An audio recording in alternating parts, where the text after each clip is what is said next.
नमस्कार दोस्तों, हम रोजगार विजय चैनल पे आपका हार्दिक स्वागत करते हैं। हम आशा करते हैं कि आप लोग बहुत अच्छे होंगे, मस्त होंगे, बिंदास होंगे। तो आज की इस क्लास में हम आपको हिस्ट्री की क्लास लेंगे और बताएंगे कि हिस्ट्री के क्वेश्चन किस प्रकार से आते हैं और आपके लिए कैसे इम्पोर्टेंट है, कहाँ कहाँ पे इम्पोर्टेंट है। तो हिस्ट्री सभी कंपटीशन के जो पेपर होते हैं उसमें सभी में आते हैं। एसएससी हो, चाहे बैंक हो, चाहे जीडी हो, चाहे कुछ भी हो, कहीं पे भी हो, रेलवे हो, यूपी पीसीएस हो या आईएएस हो, कुछ भी हो, सब जगह आईएएस के क्वेश्चन आते हैं। तो दोस्तों आइए हम देखते हैं कि इतिहास शुरू से पढ़ते हैं। पहली क्लास है ये। तो इतिहास शब्द जो है, इतिहास शब्द की उत्पत्ति कहाँ से हुई, इतिहास का मतलब क्या है, इन सब के बारे में हम आपको बताएंगे। तो इतिहास शब्द जो है वो हिस्टोरिया नामक शब्द से बना है। हिस्टोरिया, हिस्टोरिया जो शब्द है ये ग्रीक या यूनानी, ग्रीक या यूनानी भाषा का शब्द है जिसका अर्थ होता है खोजों से प्राप्त ज्ञान। इसका अर्थ होता है खोजों से प्राप्त ज्ञान।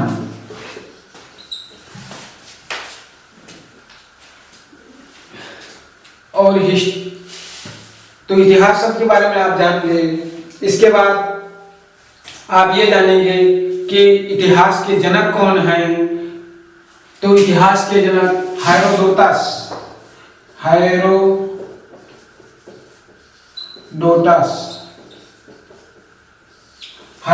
को कहा जाता है। और इनकी एक किताब है, उसका नाम है हिस्टोरिका। इनकी किताब का नाम है हिस्टोरिका। और एक बार यूपी पीसीएस में क्वेश्चन आया था कि हेरोडोटस का संस्कृत में क्या नाम मिलता है, संस्कृत साहित्य में इनका क्या नाम है। तो इनका नाम संस्कृत साहित्य में हरिदत्त है।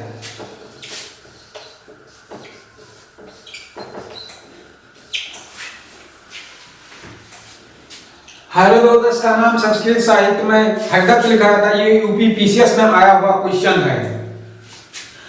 तो दोस्तों इतिहास को 3 भागों में बांटा गया है। कौन कौन से 3 भागों में बांटा गया है ये देखिए। प्राचीन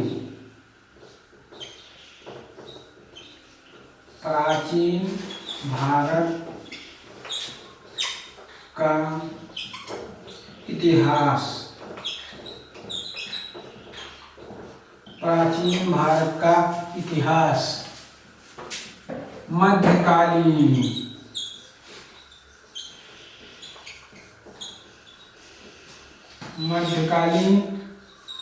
भारत का इतिहास।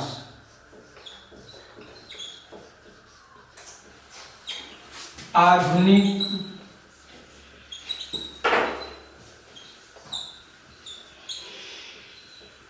भारत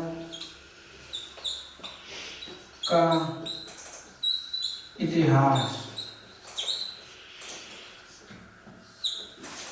आधुनिक भारत का 3 भागों में बांटा गया। प्राचीन भारत का इतिहास, मध्यकालीन भारत का इतिहास और आधुनिक भारत का इतिहास। तो इसको 3 भागों में जो बांटा गया, इसको बांटा किसने ये भी आपको जानना जरूरी है। तो इसको बांटा है, उनका नाम है क्रिस्टोफ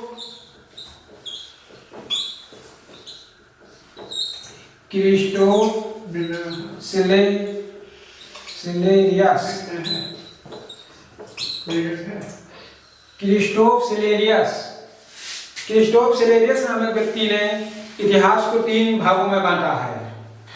और किसके इतिहास को, तो वो है भारत के इतिहास को। तो हम भारत के इतिहास के बारे में जब बात ही कर रहे हैं तो पहले ये जान लेते हैं कि भारत के क्या क्या नाम हैं। भारत के सभी नामों को हम जान लेते हैं जो पहले इससे पूछा भी गया है। तो भारत के क्या क्या नाम है इसको भी आइए देखते हैं। भारत नाम कैसे पड़ा इसका? तो भारत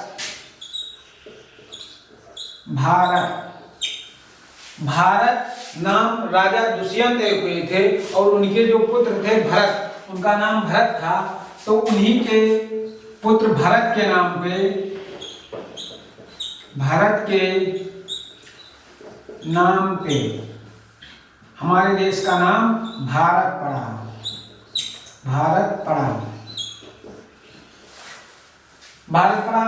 और यहाँ के निवासियों को भारतीय कहा गया है।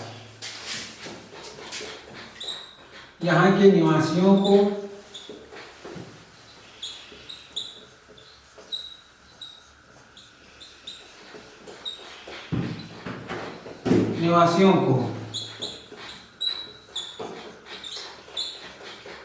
भारतीय कहा गया। भारतीय का क्या अर्थ होता है ये भी जान लेते हैं। भारतीय का अर्थ होता है भारत की संतान।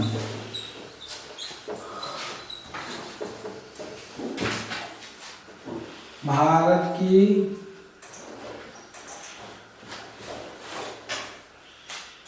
संतान। भारतीय का अर्थ होता है भारत की संतान। तो भारत की संतान कहा जाता था। और पुराणों में भारत को क्या कहा गया है? पुराणों में भारत को जम्बूद्वीप कहा गया है। तो जम्बूद्वीप का क्या अर्थ होता है ये भी जान लेते हैं। पुराणों में भारत को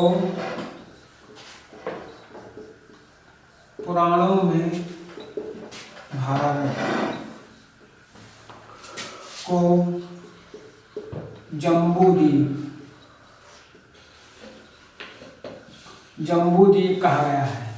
जम्बू का अर्थ होता है जामुन, और द्वीप का अर्थ होता है, द्वीप तो होता नहीं है, द्वीप का अर्थ होता है समूह। तो जामुन के वृक्षों के समूह,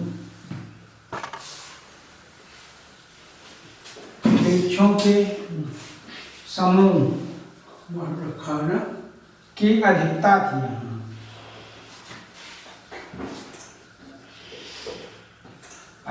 थी।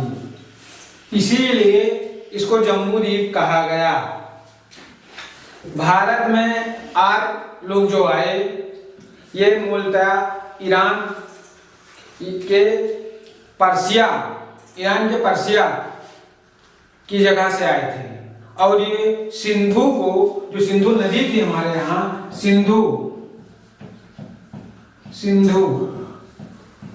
तो ये सा को हा कहते थे, तो सी को ही कहते थे। तो इसलिए सिंधु को ये लोग हिंदू बोलते थे, सिंधु को हिंदू कहते थे। तो इसी से, हिंदू से ही हमारा हिंदुस्तान बना। हिंदुस्तान सबकी उत्पत्ति इन्हीं लोगों के द्वारा हुई।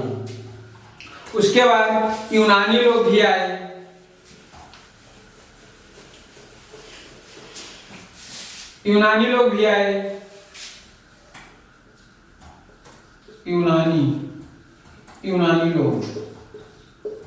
यूनानी लोग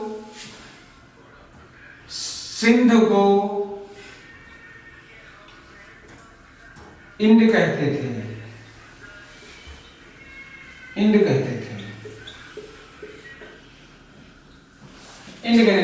तो इसी इंड से उन लोगों ने इसको इंडिया कहा। सिंध नदी के किनारे रहने वाले निवासियों का जो देश था उसको इन लोगों ने इंडिया कहा। तो इस तरीके से इंडिया शब्द की उत्पत्ति हुई। प्राचीन काल में भारत को आर्यों का देश अर्थात आर्यावर्त कहा गया है। प्राचीन काल में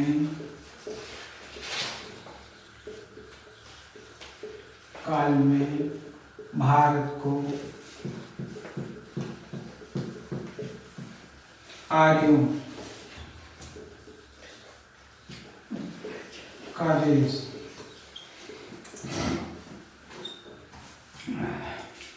आर्यावर्त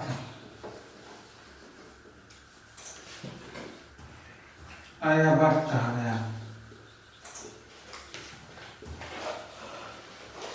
है। अब इसके बाद देखते हैं भारत के इतिहास को जो 3 भागों में विभाजित किया गया वो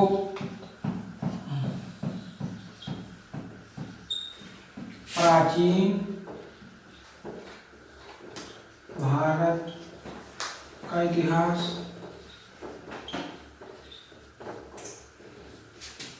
मध्य भारत का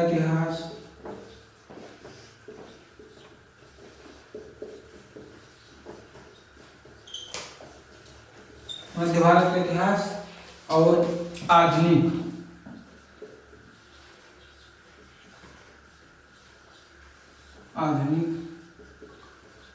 भारत का इतिहास। आधुनिक भारत का इतिहास। तो दोस्तों, आपने जाना कि भारत के इतिहास को 3 भागों में बांटा गया था, और इतिहास को कितने भागों में बांटा गया ये भी आप जान लीजिए। इतिहास को भी 3 भागों में बांटा गया। पहला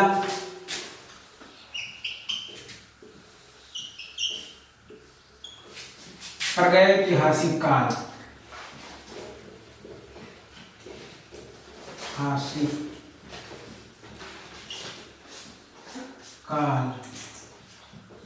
या पाषाण काल।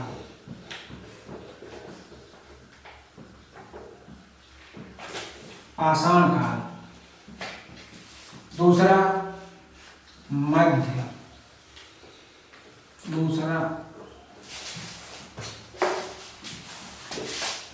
आद्य ऐतिहासिक काल।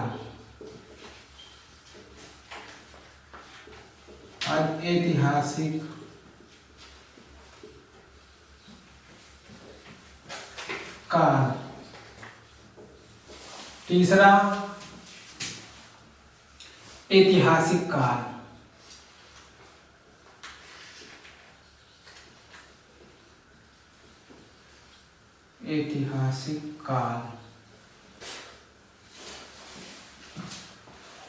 प्रागैतिहासिक काल या पाषाण काल, आद्य ऐतिहासिक काल या ऐतिहासिक काल, 3 कालों में बांटा गया। पूरा पाषाण काल 3 काल में बांटा गया है, और प्रागैतिहासिक काल को भी 3 काल में बांटा गया। इसको भी 3 काल में बांटा गया। पूरा पाषाण काल,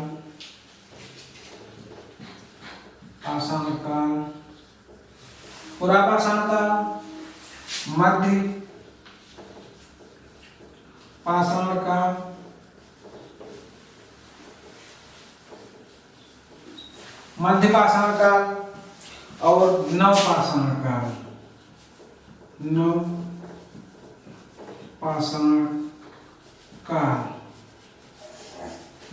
काल।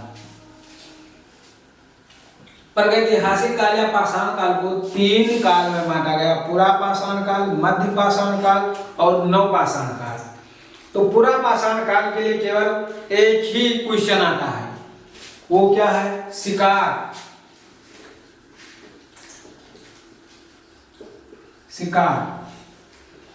आपसे क्वेश्चन पूछेगा कि मनुष्य ने किस काल में शिकार करना सीखा?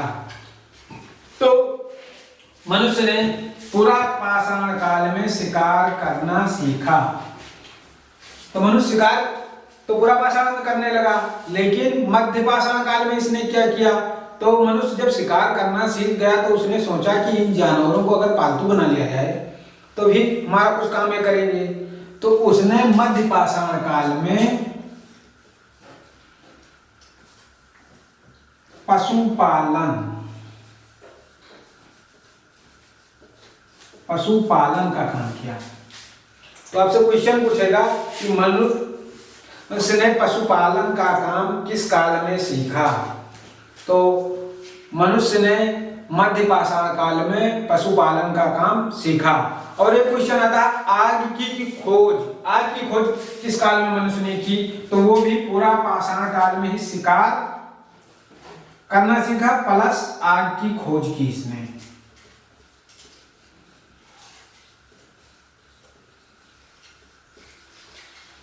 आग की खोज, आग की खोज करने से ये लोग शिकार को भून कर खाने लगे तो बहुत बढ़िया लगने लगा। तो इसलिए दो काम इन्होंने पूरा पाषाण काल में सीखा था, शिकार करना प्लस आग की खोज। मध्य पाषाण काल में पशुपालन सीखा और नव पाषाण काल में क्या किया? जब ये पशुपालन करने लगे तो नव पाषाण काल में जब पशुपालन होने लगा तो इसने कृषि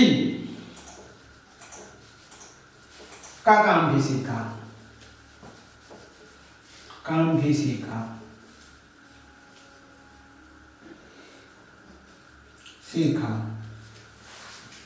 इसने कृषि का काम करना भी सीखा। तो कृषि का काम जब ये करने लगा तो हल चलाना पड़ता था, तो हल तो इसलिए ये लोग चलाते थे, ये लोग हल में पहिया भी लगा कर चलाते थे। तो पहिए की भी खोज, पहिए की खोज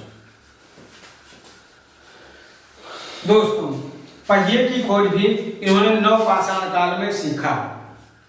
और जब इन खेती करने लगे तो खेती को छोड़कर इधर उधर तो ये लोग जा नहीं सकते थे कि कभी यहाँ पे रहें, कहीं वहां पे रहें, किसी दिन वहां पे रहें। जब केवल शिकार करते थे तो कहीं पे भी रह सकते थे, इनका कोई अस्थायी निवास नहीं था। तो जब ये कृषि करने लगे तो इनका एक अस्थायी निवास बन गया। तो इस नव पाषाण काल में ये लोग अस्थायी निवास हो गया इनका, अस्थायी निवास।